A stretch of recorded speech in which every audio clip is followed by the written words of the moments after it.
Dear Bungie, I Want to Be a Gunsmith, Part 2.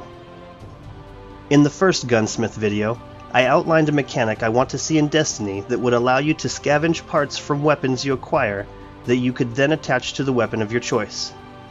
In this episode, I cover the second modification mechanic I wish to see in Destiny. Put simply, I want the ability to tailor my weapon visually. After studying the way the weapons look individually and as a whole, many patterns emerged. I found one theme in particular that crossed into the realm of armor, and therefore will, without a doubt, be used for spaceships. When I first saw the footage of this Titan, I thought this checkered pattern represented a single wearable option, and once equipped, you would probably have the ability to choose the color of the pattern, but that was it. This struck me as not awesome, and definitely not forward-thinking enough to be what Bungie was actually showing us. This was definitely a clue. I decided to go through all the known images, just in case the answer was hidden in plain sight. I found myself getting caught up in this image here. Seeing Haken stamped on the side of this gun was the key to this puzzle, but how? After a fierce round of Finkel and Einhorn problem-solving, the answer became obvious. The checkered pattern on this Titan represents visually editable area. What I mean by this is that anywhere you see the checkered design on this Titan is an area that you can customize with colors, shapes, and designs. The dots I connected to reach this conclusion are as follows. While looking at the Haken stamp, I thought about how much I would enjoy being able to write on the side of my weapon. That immediately took my thought process to the last place I was able to customize with that level of detail: Forza. In Forza, you are given an amazing amount of creative freedom through the use of stamps and layers. Let's take a look at the Red Death.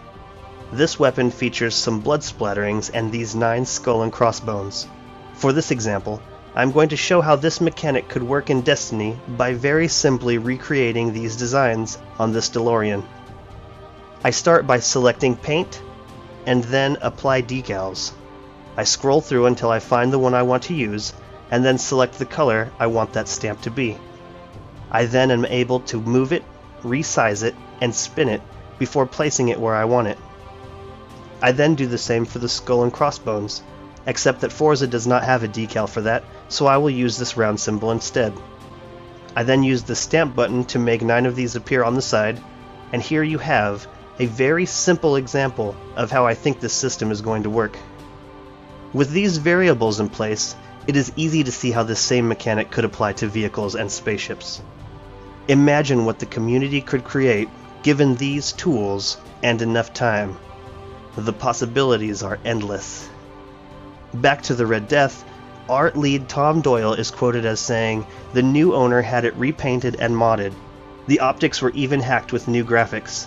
If I'm on the right track with the rest of my thinking, then hacking the optics would be very similar to the method I used to simulate the design of the Red Death. And this I find most excellent because it means that the level of customization in Destiny is far deeper than even I was willing to dream."